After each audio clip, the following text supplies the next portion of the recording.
So dito, ito yung isang sira ulit. Okay, yan, pakita ko sa inyo. Dito sa pinaka-vacuum nya. Ayan, sa hose. Ayan o. Okay. So isang dahilan din to. Kaya namumugak.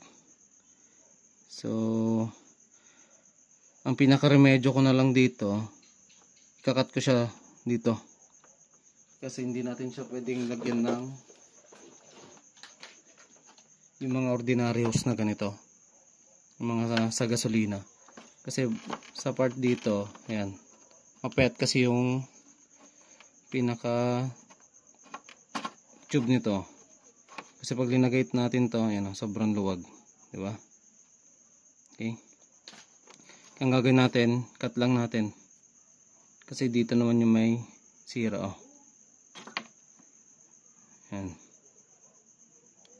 Tagos na sa loob. Okay, cut natin. Ayan, okay na siguro to. Ganun din dito. Ayan.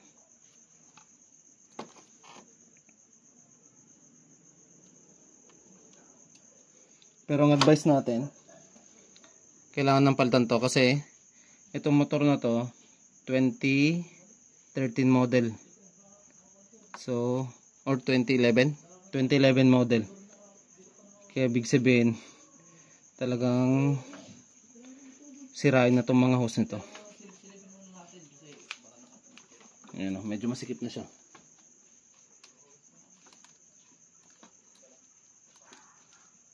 Ito remedyo lang.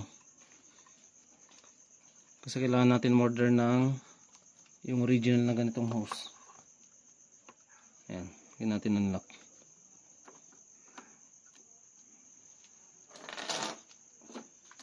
Tapos lagay natin, then patesting natin kapag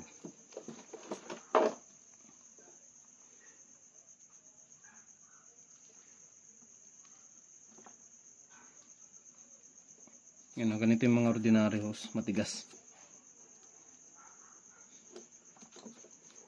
Tapos ito napalitan na pala ng fuel cock ng pang smash. Yan.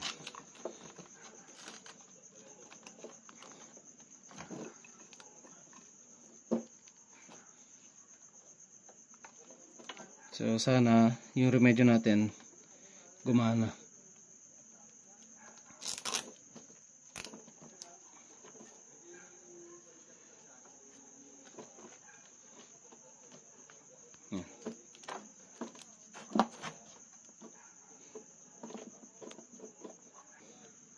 Try natin.